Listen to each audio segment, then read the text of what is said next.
Hello, this is the laboratory test class, and today we are going to talk about the slump of concrete. This is experiment number 5 for week number 7, and we are going to talk about the slump of concrete.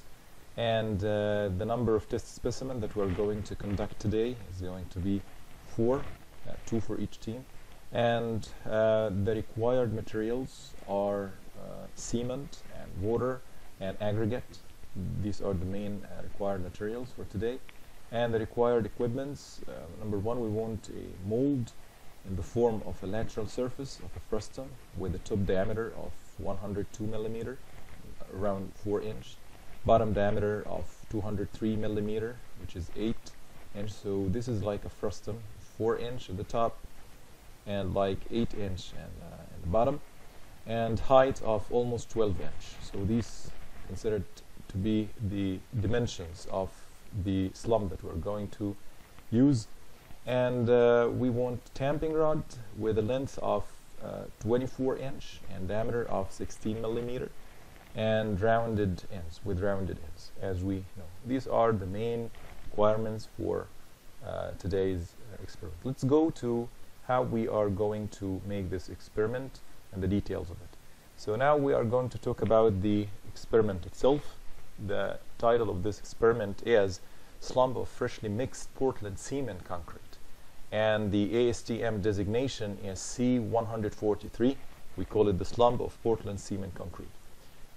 The main purpose of this experiment is to determine the slump of freshly mixed Portland cement concrete, both in the laboratory and in the field. So it is actually used whether in the laboratory or field. Sometimes we can do it in the field, during the construction and so on, whenever that we want to determine the slump of the mixed concrete. And it is important also sometimes to be done at the laboratory if we want to check the slump of any concrete. The significance and use: this method measures the consistency of freshly mixed Portland concrete cement, and to some extent this test indicates how easily concrete can be placed and compacted. Actually, this is the main significance of it. We can highlight it and say it is the main significance is to how easily the concrete can be placed and compacted. We can say it is determining the workability, or we call it the workability of the concrete. These are the two main significance: how easy the concrete can be placed and compacted, or the workability of the concrete. This test is used both in laboratory and in the field for quality control. So the main purpose is what? Quality control. Okay, so the significance is related to the workability and the ease of handling and placing and compacting the concrete, and the main use or the main purpose for it is for the quality control. The apparatus is going to be, as we said before, we want a mold and we want a tamping rod. Okay, the mold, already we have said this. The mold is going to be in the form of a lateral surface of a frustum. So this is the mold. I'm going to show it to you. Maybe we have it here. I'm going to show. Yes, this is the one that we want. Is the frustum. So the top here is going to be like 4 inch. The bottom is going to be 8 inch, and the distance between the two, or the height of this lump, is going to be 12 inch, as we can see.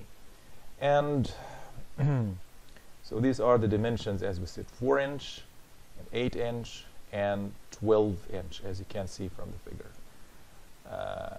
And the tamping rod with length of 24 inch, I think that we have it in our laboratory, and the diameter is around like 5/8 inch or 16 millimeters with rounded ends. It is important to have rounded ends. Okay. And then the test procedure, how we are going to make this test.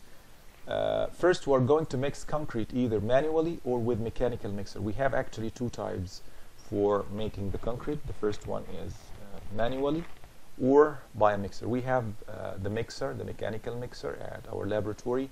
Sometimes we are going to use it for mixing the concrete, but today we are going to make it manually so that we can experience how to mix concrete manually. As you can see in this figure here, as you can see, this is also for a bunch of students. They are making it. They are using a barrel, and they are mixing it in a mechanical mixer, as you can see. and then we are going to pouring it here, and then we're going to use it and test. If a large quantity of mixed concrete exists, obtain representative sample. We can take, as we said, a representative sample if we have a big deal or huge amount. Number 2, dampen the mold and place it with its large base at the bottom on a flat, moist. This is important. So we're going to put this mold, we're going to put it on a flat, moist, non-absorbent, rigid surface, so that we can be sure that everything would be okay for it. Okay, so we are going to dampen the mold and place it, and with the large base to be at the bottom on a flat, moist, and non-absorbent, rigid surface.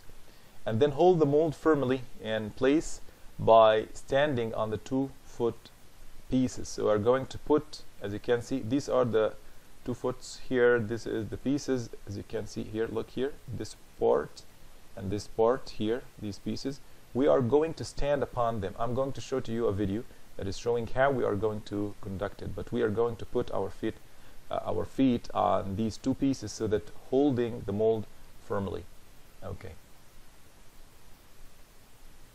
And immediately fill the mold in 3 layers. We are going to use 3 layers, each approximately 1/3 of the volume of the mold. Okay, so on 3 layers, 1/3 each. Note that 1/3 of the volume is equivalent to the depth of almost like 67 millimeter. Okay, and whereas 2/3 of the volume is equivalent to 155 millimeter. This is only to measure it.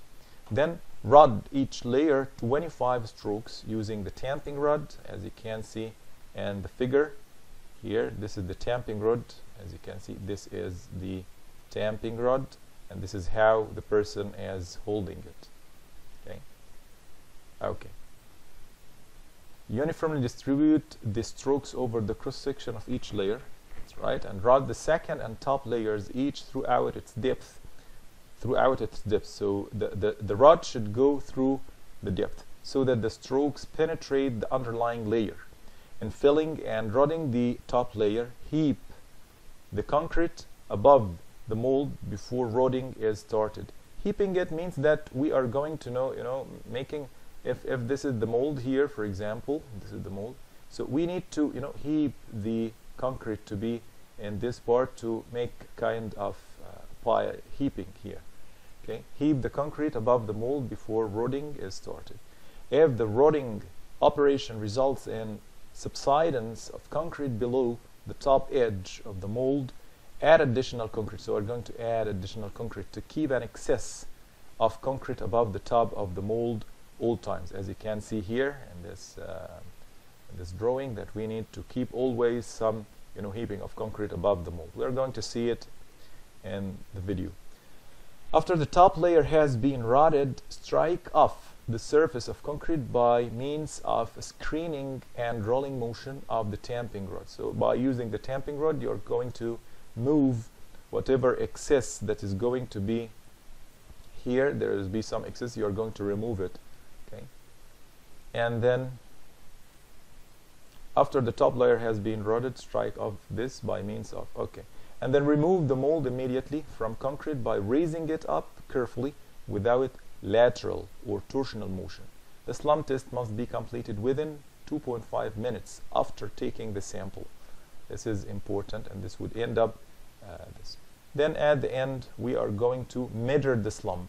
The slump is going to be measured by determining the vertical difference between the top of the mold and the displaced original center of the top of the specimen, as shown in figure A29 here. This is the case. So we are going to measure here. You are going to put the tamping rod here, and you are going to measure by this ruler, and this is the slump. This amount, this distance is going to be the slump. Okay.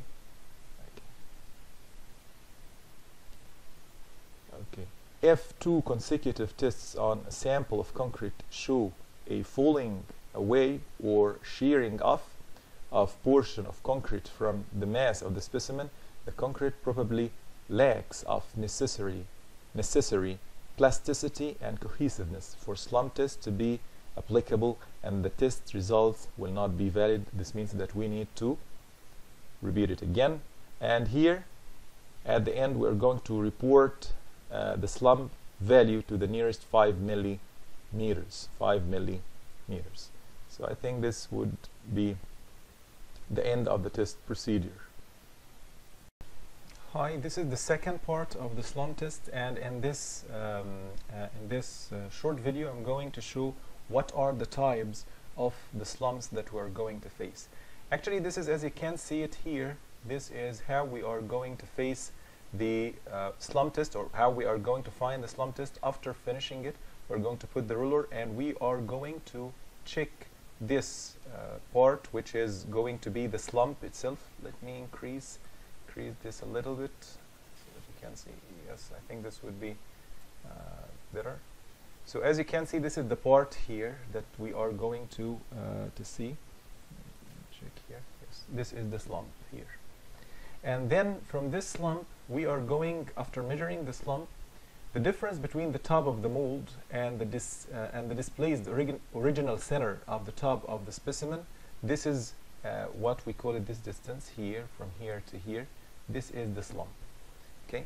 So after that, we are going to check what are the types of the slump that we are going to have. Okay. So whenever that looking to the slump, we are looking to different types of the slump, and the results of it is highly dependent upon what is the distance, or how much the length of the slump that we are going to have. This is our slump here that we are having. So, and this is after putting the mold and making the strikes and everything. The cone is filled with the concrete in 3 layers, as we said, and each layer is compacted with 25 tamps of the tamping rod. And then we are going to remove it, as you can see it here, and then we are going to measure this one. Actually, the measuring itself, the British and European standards, they are like taking it from the top of the slump itself, I mean the top of the concrete. However, the American standard, they are like having it from the, from the like the average here, mid-height, okay, between, if we are looking here, so this is the average, for example. So the slump is measured using the up-turned cone and slump rod as guided. Then we're going to find, these are the types of the slump that is commonly called. We call it the true slump, which means that the consistency of the concrete is very high, and almost the shape of the concrete is having the same shape of the slump itself. And the second type, we call it the shear, which means that it is sheared off. Okay, and the third one, we call it collapse. Actually, here in the collapse, it means that the workability of our mix is very high, and in the same time the amount of water is very high. And the true slump here, it is the opposite. The workability is very hard and the amount of water is very low. So it is, this would be the workability is very small, very low, and we are not going to have a workable mix. However, here it is very very workable, and maybe it is required for some places and for some construction sites, but in other cases maybe we want something to be very hard to little bit. Next is, as you can see here, this is the types and other types of the slump. I mean that this is the same but with different names, So here this is what we call it the true slump, when that the concrete is going to take the same shape as the slump. And here this is what we call it zero slump, potentially non-plastic, as we can say. There is no difference at all between the slump and the concrete. We call it zero slump. And there is here what we call it the collapsed slump, okay. And here this is what we call it the sheared slump, As you can see, this is as if it is sheared. And this is according to ACI. This is the slump that we are going to have. If it's collapse, so we are going to have the slump measured from the top to the top here. If it's shear, then from where exactly? This is the slump that we're going to have actually from, as we said, from the average. And this is the slump for the true slump. This is the length that we should measure. And the slump test, actually, as we said, these are the types of the slump. Collapse slump. In a collapse slump, the concrete collapses completely. A collapse slump will generally mean that the mix is too wet, as we said before, or that it is a high workability mix, for which slump test is not appropriate. It means that we cannot measure, that this mix will not be suitable to be tested with the slump. We should measure it with other type, okay? Because as we said, the slump test, the main purpose is to check the consistency and the workability of the mix. The second step, which is the shear slump. In a shear slump, the top portion of the concrete shears off and slips sideways, or in one half of the cone slides down an inclined plane. The slump is said to be shear slump. If a shear or a collapse slump is achieved, a fresh sample should be taken and the test is repeated. So it's very important to know here that if we have a shear slump, then what? The test should be repeated. Take care of this. In case of the shear slump, we should repeat the test. If the shear slump persists, as may the case with harsh mixes, this is an indication of lack of cohesion of the mix. This means that your mix is not cohesive. So this means that you have a problem with your mix and you should change something in it. So this is the second. And the third one, the type of the slump. If we have a true slump, in a true slump, the concrete simply subsides, keeping more or less to shape. Okay, it is different than the zero slump. Okay, zero slump means that it is already, there is no difference at all between the slump and the concrete. But in the true slump that we are going to have, it as, you know, simply subsides, not very huge subsidence will take place. This is the only slump which is used in various tests. This is the only slump which is used in the various tests. So we call it the true slump. This is commonly used, and this is actually something that is going to give an indication, good indication to our mix. Mixes of stiff consistencies have a zero slump, so that in the rather dry range, no variation can be detected between mixes of different workability. This is actually for the zero slump, as we said. So anyway, for true slump, this is the point that we want, or this is the we can say the results that we are having in some cases. So whenever we have it, this is actually, as we said, it is used in various tests. However, if we have collapse or shear, if we have a shear, okay, or collapse, this means that we have something wrong. Collapse means that it is not appropriate to use the slump test. Shear slump means that we can repeat it again by modifying maybe the water content, or maybe adding some aggregate or something like this, so that we can obtain at the end something good for similar to the true slump. Next, this is the case, as you can see here. This is, as you can see, this is the collapse slump. This is maybe like shear slump, and this is the true slump. This is, and actually this is giving us the degree of workability based on the slump in millimeter, and use for which concrete is suitable. So if it's very low, this means that the slump is between 0 and 25, and if it's low, this is between 25 and 50, medium between 50 and 100, high between 100 and 75. And of course, the first one is what? Very dry, used in rod making, rods vibrated by power operated machines. So this is in rod making, which is very degree of workability, or the slump is very small. The true slump is used in such kind of condition.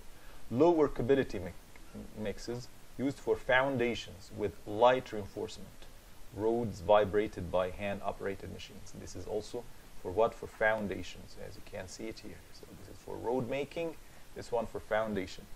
And the third one, which is medium workability mixes, manually compacted flat slabs using crushed aggregate, normal reinforced concrete, manually compacted and heavily reinforced sections with vibration. So we're going to use it in flat slabs, okay, and normal reinforced concrete, okay.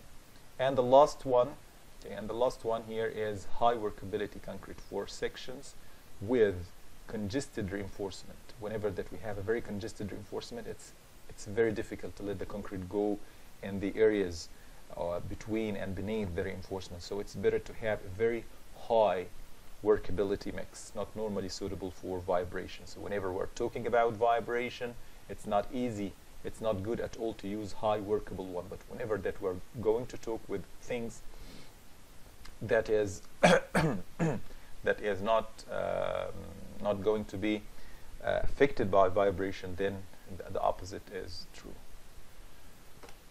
Okay, these are some recommended slumps of concrete you can find in different codes, different areas, but anyway, I'm not going to go through all of them. Just you can have a look on this. That's it, and thank you for listening. Maybe I will attach some parts later on. Thank you. I'm going to add some part here which is related to the slump test. The slump test is used to ensure uniformity, as we said before, uniformity for different batches of similar concrete under field conditions, and to ascertain the effects of plasticizers on their introduction.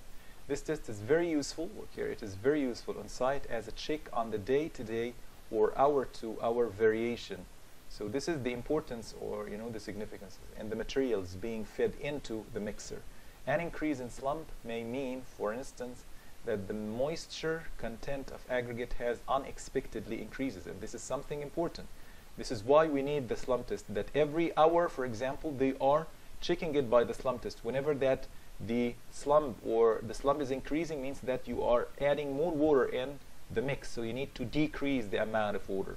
So this is on a daily, day-to-day or hour-to-hour variation, the materials being fed into the mixer.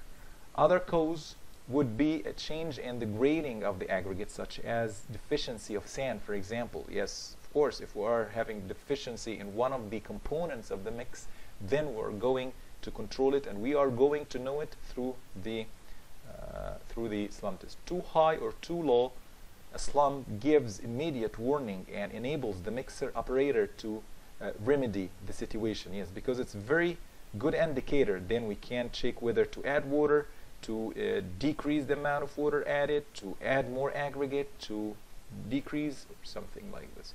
This application of slump test, as well as its simplicity, is reasonable for its widespread use. The next point is the advantage. As we said before, it has some advantages and it has some limitations. So for the advantage of the slump cone test, it grants the facility to easily detect the difference in water content, this is important, of successive batches of concrete of the same identical mix. The apparatus is cheap, portable, and convenient to be used inside. So this is one of the biggest advantages. But we have a bunch of limitations here. We need to think about them, which is the limitation of the slump cone test. The first, there is no direct relationship between the workability and the value of slump. We cannot find a relationship between the two, direct one. Just it is an indication, but there is no fixed relation. The second limitation is it is not suitable for concrete in which maximum size of aggregate exceeds 40 millimeter. Remember, Will, that it's not suitable for this. There are, and the third limitation, there are chances of many shapes of slump to occur, and it is difficult to decide which is the correct value. If you are going to make the slump test 4 or 5 times, you are going to find maybe they are different. So which one is the right one? This is considered to be one of the limitations. And the last limitation is the slump occurs only in case of plastic mixes. It does not occur in case of dry mixes. As we said, this is the case of what? Zero slump. This is the case of zero slump. But plastic mixes, it is okay. We can use the slump. Thank you, and see you.